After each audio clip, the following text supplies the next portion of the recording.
설화를 만들고 탄생계도 나중에 만들어진 게 분명한데, 자, 그런데 이렇게 해놓고 보니까 문제가 있어요. 문제가 너무 부처님의 위대함을 강조하다가 보니까 부처님이 신격화되기도 하고, 그 다음에 계당 안지를 강조하다가 보니까 부처님을 믿고 따르는 사람들이 부처님이 우리를 구제해 줄 것이다 라는 타력신앙이 팽배해지게 되고, 한편으로는 이것이 기복신앙화하게 돼요.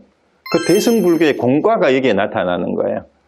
대승불교가 이제 초기 불교가 수행자하고 그 출가자하고 제가자를 엄격히 구분해서 수행자들만이 이제 열반과 해탈을 성취한다라는 것을 비판하면서 대승불교가 이제 대중과 함께 해야 된다라면서 등장을 했는데, 대중과 함께 한다라는 것이 이 중생을 구제하겠다라는 이 불보살의 서원이 정작 중생들의 입장에서 보면은 우리하고는 우리 같은 중생하고는 도저히 비교가 될 수 없는 이런 훌륭한 위대한 분인데, 이분이 나타나서 우리를 구제해 줄 거다라고 믿고 그냥 따르고 기도만 하는 거예요.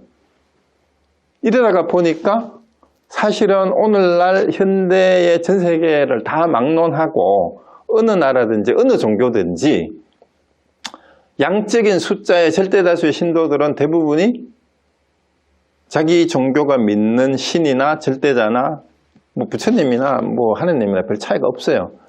예수님이든 뭐 부처님이든 그분들이 내가 기도를 하면 들어서, 불교식으로 표현하면 가피를 주고, 그 다음에 기독교식으로 얘기하면은 은혜를 줘서 우리를 구원해 줄 것이라는 믿음이, 그게 타력신앙이고 이제 기복신앙이잖아요.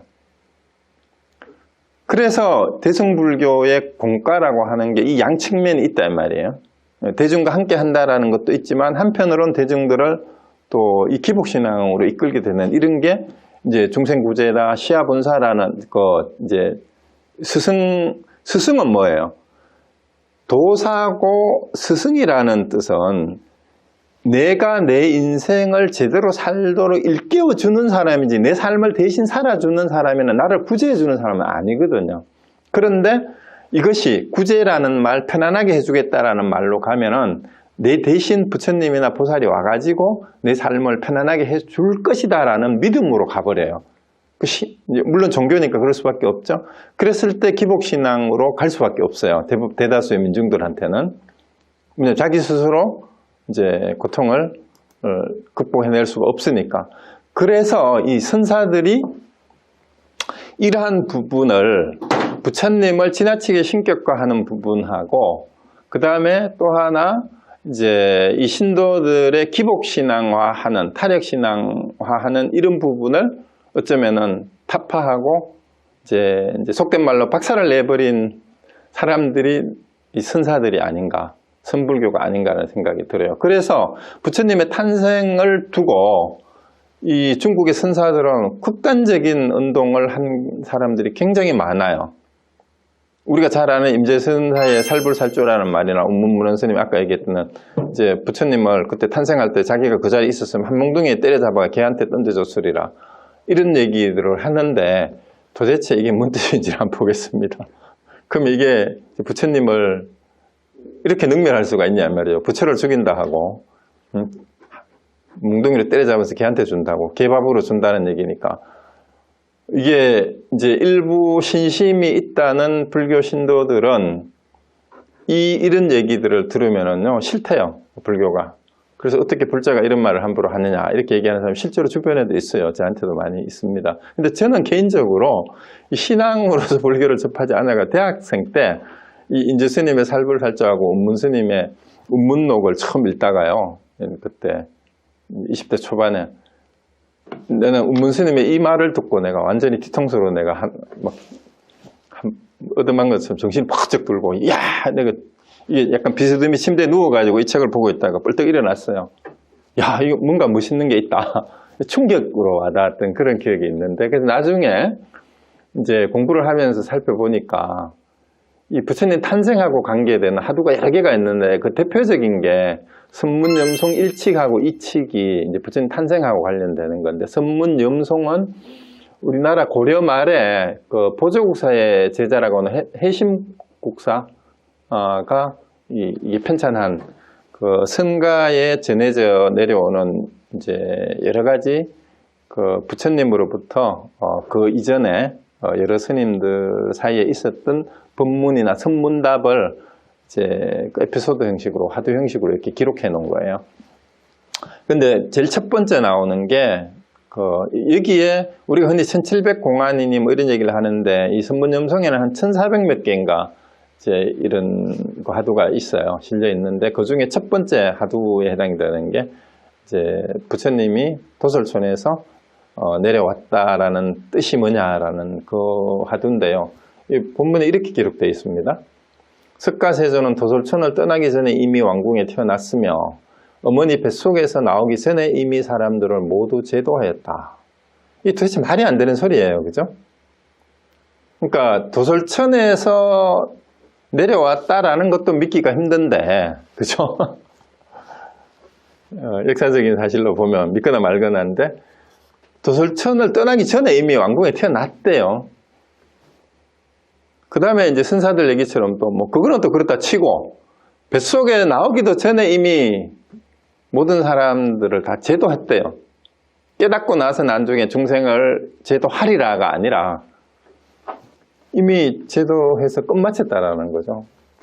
그래서 우리가 지금까지 배웠던 교리 공부로 보면 부처님은 이렇게 태어나서 그 다음에 왕위도 버리고 출가해서 선정을 닦다가 이제 완전한 깨달음을 쓰지 못하는데 6년 동안이나 또 고행을 하다가 보리스나무 아래에서 내가 깨닫지 못하면은 절대 일어나지 않겠다 하고 온갖 그 마라의 유혹을 물리치고 깨닫고 나서 맨발로 이제 40년을 다니면서 45년을 다니면서 이렇게 우리 중생들을 깨우쳐 주려고 이렇게 했는데, 이렇게 태어나기도 전에 중생이 이미 다 제도가 됐다니까. 그러면은 부처님의 그 가르침은 뭐란 말인가?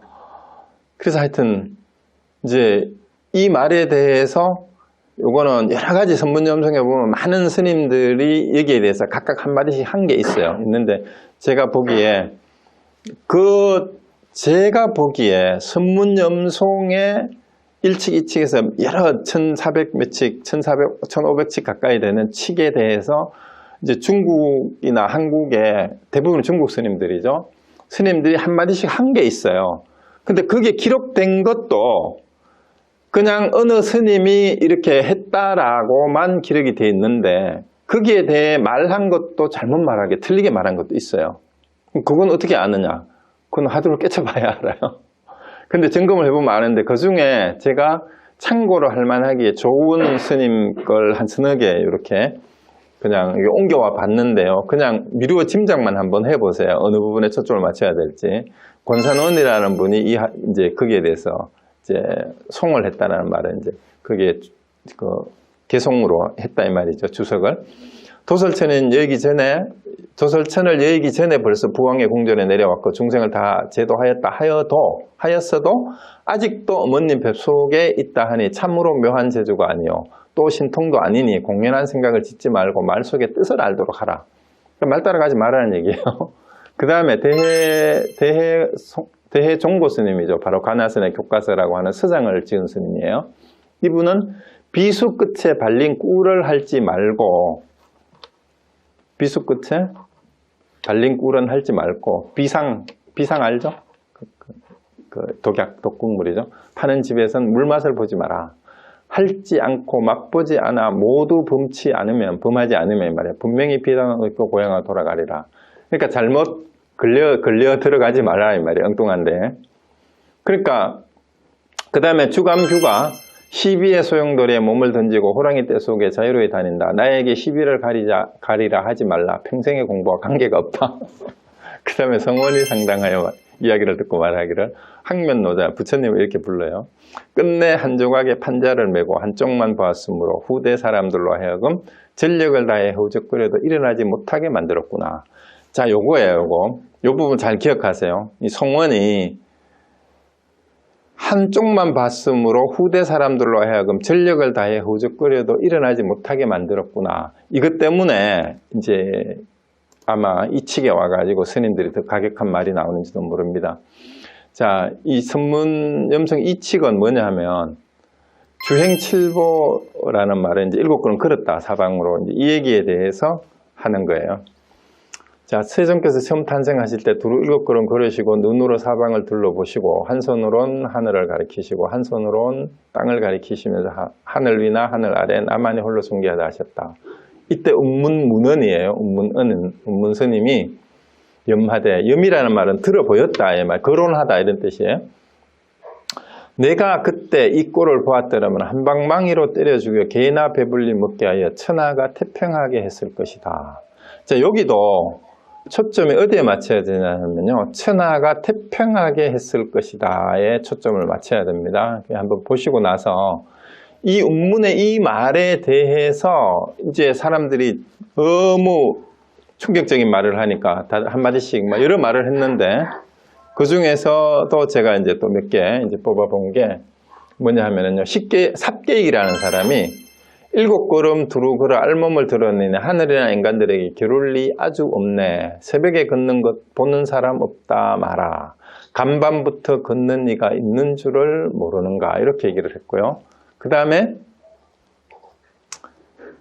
여기서 이 말은 뭔 말이에요? 일단 글자 그대로 보게 되면은 이제 태어나서 새벽에 걸었다는데 그 전부터 이미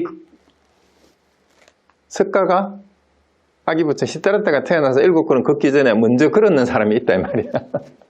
그 다음에 송원이 입을 열면 곧 집착이거나 하늘 땅 가리키면 나만이 높다 했네. 때를 지어 남의 말을 따라다니니 몇 사람의 장보가 제정신이 있던가 이렇게 했고요.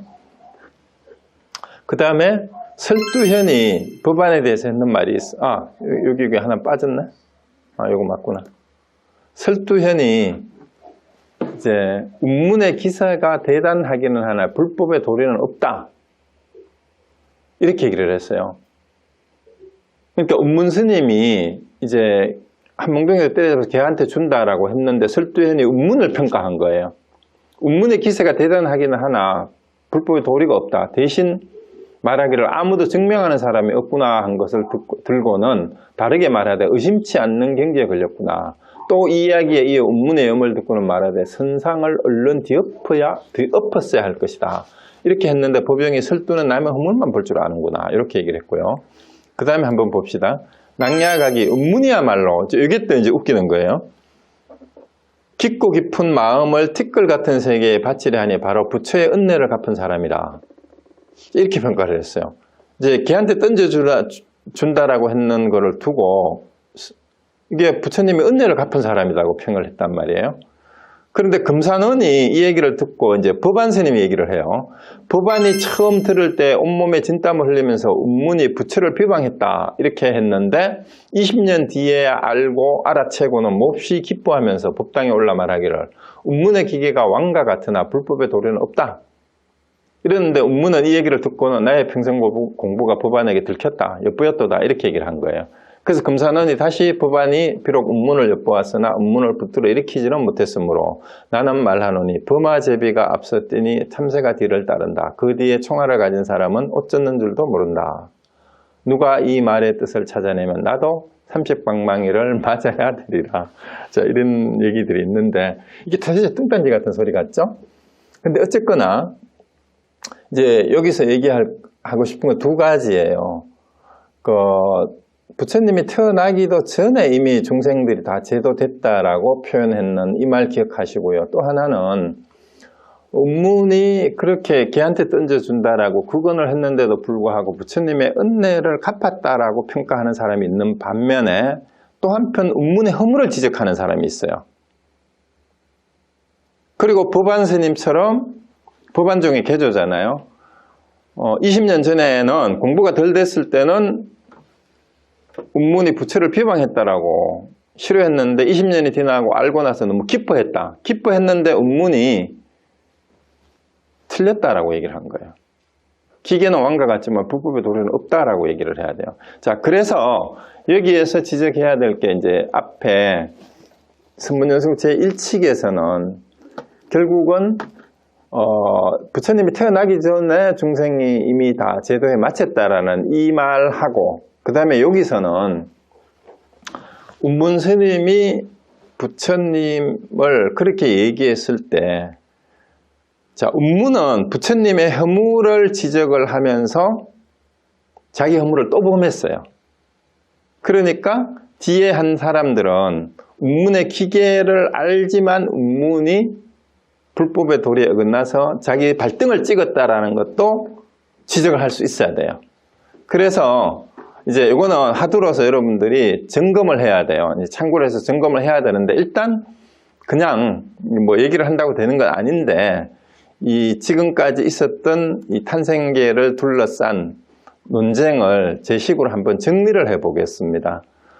그래서 부처님의 탄생설화와 탄생계는 역사적 사실이 아니라 후대의 창작과 각색이에요. 당연히 뭐 금방 태어났는 애가 뭐 그런 걸 걷고 말을 한다는 건 말도 안 되는 얘기죠. 그 왜 이런 창작을 하고 각색을 하느냐 이 말이에요. 이유가. 그러면 제가 생각하는 이유는 이거예요. 출발부터 불교의 지향점과 목표를 분명하게 제시하기 위해서 부처님이 이 땅에 오신 뜻은 바로 이거다. 그 목표가 뭐예요? 제가 탄생계에서 지금 여러 가지 논란이 됐던 이제 탄생계의 내용을 결국은 보면 생사윤회의 해탈과 열반의 성취예요. 불교의 지향점과 목표는. 그러면은 우리가 흔히 중생을 제도하겠다, 중생들을 편안하게 하겠다라고 얘기하는데, 우리가 일체계고예요. 3계가 계고예요. 그게 이제 사성제에서 말하는 고성제에서 일체 중생은 괴롭단 말이에요. 그런데 궁극적으로 이 괴로움을 벗어나는 길이 뭐냐 이 말이에요. 궁극적으로 중생들을 편안하게 계당 안지라고 했잖아요.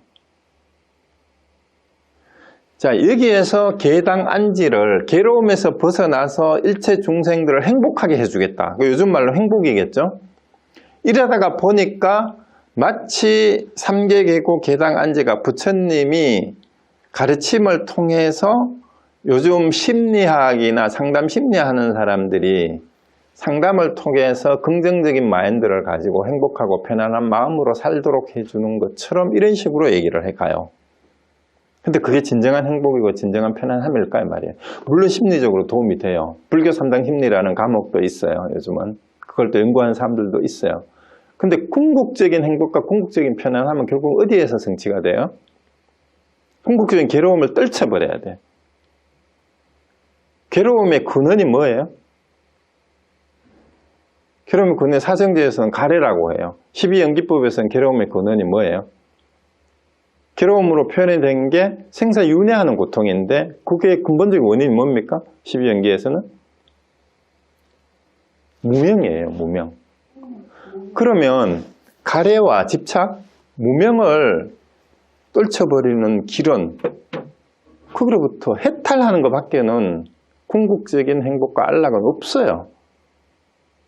부처님이 그냥 위로 좀 해주고 너무 슬퍼하지 마라, 뭐 생각을 바꿔라, 내려놔라, 그 내려놔치냐고, 그렇게 해서 편안하게 해주는 그게 아니고, 가장 근원적인 것은 생사윤회를 해탈해서 일반은 생사윤회 때문에 생기는 일체 못는 번뇌와 망상과 괴로움을 완전히 벗어버리는 것, 그게 불교의 목표예요. 그것을 분명하게 지향한다라는 것이 탄생계의 천상천하 유화 독존이고, 그 다음에 그 아함경이나 빨리 니까에 나오는 것처럼 다시 태어남이 없다라는 거예요. 다시 태어남이 없다. 그래서 그걸 성취한 사람이기 때문에 최고의 스승이다. 그래서 가장 존귀하다라는 거예요. 그래서 가장 존귀하다. 이게 이제 출발점에서부터 불교가 가려는 지향점과 목표가 뭔지를 분명하기 위해서 이 탄생계를 여기서부터 설정을 해 놓는다라는 거죠.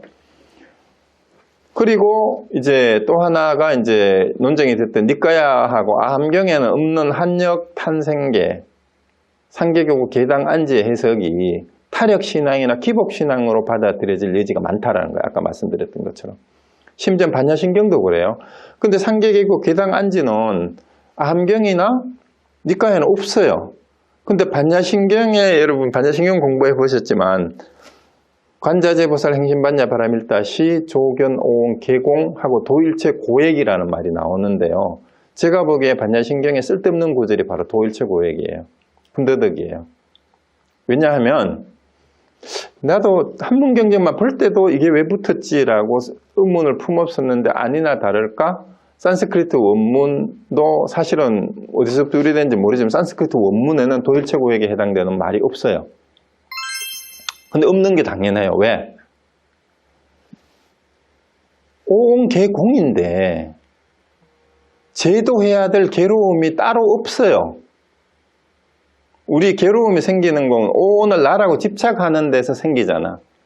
그러니까 오온이 계공이라는 걸 알았으면 행신반야 바라밀다 시 조견 오온 계공하면 이미 모든 게 다 끝나버렸어요. 근데 반야신경이 그 산스크리트 원문에 없는 도일체 고액이라는 말을 한문 경전에는 붙여놨어요. 그래서 그 이유가 이해는 돼요. 워낙 이 중생들의 괴로움을 어떻게 극복할까라는 것, 그 다음에 그 인도 당시에 부처님이 출연할 당시나 아니면 반야신경이 번역이 돼가지고 중국으로 들어갈 때도 이 대다수 하층에 핍박받는 민중들의 입장은 너무 괴로워요. 그래서 어떻게 하면 이 괴로움을 이제 또 액이라는 것도 중국식 표현이죠. 우리말에서 액땜했다 하고 했을 때처럼 이걸 어떻게 하면 벗어날까 하는 거는 사실은 민간신앙의 대부분이 어떻게 하면 액땜을 할까 이런 거하고 관계가 되잖아요. 뭐 액이 들었다는 둥, 뭐가 끼었다라는 둥. 그래서 이걸 깬다라는 도일체 고액이라는 구절이 들어간 것도 결국은 당시에 그 반야신경을 중국으로 번역할 당시에 중국의 민중들의 수준에 맞춰서 이렇게 하면 고액이 다 없어진다라고 끼워넣은 게 아닌가라는, 이건 순전히 제 개인적인 추측입니다. 자, 하여튼 뭐 그렇고요. 그래서 이제 계당안지라는 말을 받아들이는 사람 입장에서 이제 부처님의 입장에서 서원을 세울 때는 이게 서원이지만 중생들이 이걸 믿음으로 따라갈 때는 탈핵신앙이나 기복신앙을 할 여지가 있단 말이에요. 그래서 빨리 탄생기 후반에는 그런데 이제 반대로 이것이 나의 마지막 생이다, 이제 다시 태어나면 없다라는 부분은 윤회로부터 해탈을 강조하는 거잖아요. 일반을 강조하는 거잖아요. 그런데 이게 우리 중국이나 한국 불교에서는 강조가 되질 않아. 부처님 오신 날 얘기를 하면서도 부처님 오신 날 일체 중생을 편안하게 하기 위해서 왔다 이렇게만 얘기하는 거예요. 그리고 유아독존의 아가 모든 중생이 다 존엄하고 존중하다라는 것을 해당 인간 존엄생의 선언이다 막 이런 식으로 본문을 해요. 그러면은 이 황당한 추상적인 관념이 되고 맙니다. 부처님의 가르침이. 그러니까 부처님이 강조한 거는 괴롭다 이 말이야. 중생들이. 괴로운 이유는 가래하고 무명 때문인데 그걸 벗어나야 된다. 그게 뭐예요? 벗어나는 게 태어나지 말아야 돼. 태어나지 말아야 돼. 그래서 이제 윤회에 대해서 이게 어떻게든 해결이 돼야 돼요. 그래서 선불교 이 선사들이 왜 탄생설화를 가지고 와서 화두를 삼아서 이 말도 안 되는 소리들을 하느냐. 이 탄생계하고 탄생설화에서 비롯된 부처님의 신격화와 우상화, 탈핵신앙과 기복신앙의 여지를 타파하고 초기 불교 본연의 자력신앙, 이게 법등명, 자등명이 대일반경의 마지막 본문이잖아요. 이거로 되돌리려는 거 아닌가. 그리고 나아가서 대승불교에서 열애장사상 이후에 나왔던 중생과 부처가 둘이 아니다. 거기서 더 나가면 뭐예요? 본래 성불설이잖아요. 모든 중생이 본래 부처다 이 말이에요. 구제해야 될 중생이 본래 없다라는 대승불교의 이 본래 성불설에 가면 구제해야 된다는 말이 전부 다 뭐예요? 허물이에요. 군더더기예요. 여기까지 가야 모든 생명의 중생의 존엄성을 선언한 거다라는 얘기가 여기서 돼야 돼요. 모든 중생이 본래 부처고 구제해야 될 중생이 본래 없다라는 걸 분명해져야, 이걸 분명하게 해야 부처님의 가르침이 진정으로 일체 중생의 위대함에 대한 선언이 되는 거예요. 그리고 결국 초기 불교의 근본가르침 12연기설에도 중생들의 생사요연은 기본이 무명 때문이라고 얘기를 하잖아요. 자, 그래서 이제 부처님의 탄생설화하고 탄생계를 둘러싼 여러 가지 해석을 이렇게 살펴봤을 때 사실은 다양하게 해석되는 탄생설화하고 개송이 이제 초기 불교에서 대승불교, 선불교에 이르기까지 불교의 지향점과 관련되는 다양한 층위를 그대로 보여주고 있다라는 거예요. 결국은 이제 예를 들어 오광남 교수가 얘기하는 표층정교하고 심층정교라고 얘기했을 때 표층정교 수준에서 해석되는 탄생계, 그 다음에 심층정교 수준에서 해석되는 탄생계, 그리고 궁극적으로 이제 근본적인 불교의 가르침의 목표에 초점을 두고 이 설화와 개송을 어떻게 우리가 이해하고 받아들이는 것이 오늘날 우리를 살아가는 사람들에게 내 삶의 지침이 될 거냐 하는 거거든요. 중요한 거는 솔직히 부처님이 탄생설화처럼 그랬다, so what이죠. 그게 나하고 뭔 관계가 있어요. 부처님이 와가지고 정말 우리를 구제해 줄 거 아니면 결국은 결론이 뭐예요? 부처님 마지막 유언이 뭡니까? 법등명, 자등명이고 그 다음에 덧붙은 구절이 뭐예요? 게으르지 말고 부지런히 정진하라. 그 누구 보고 한 말이에요? 이미 아라한의 경지가 오른 500명의 아라한들 앞에 두고 그 얘기를 했잖아요. 왜 그 사람들에게도 게으름 피우지 말고 방해하지 말고 부지런히 정진하라 그랬을까요? 그래서 중생이 끝이 없다라는 얘기는요, 중생은 그 뭔 말이에요? 부처님 이미 저게 다 속내를 보인 거죠. 해도 중생은 구제가 안 된다는 얘기예요.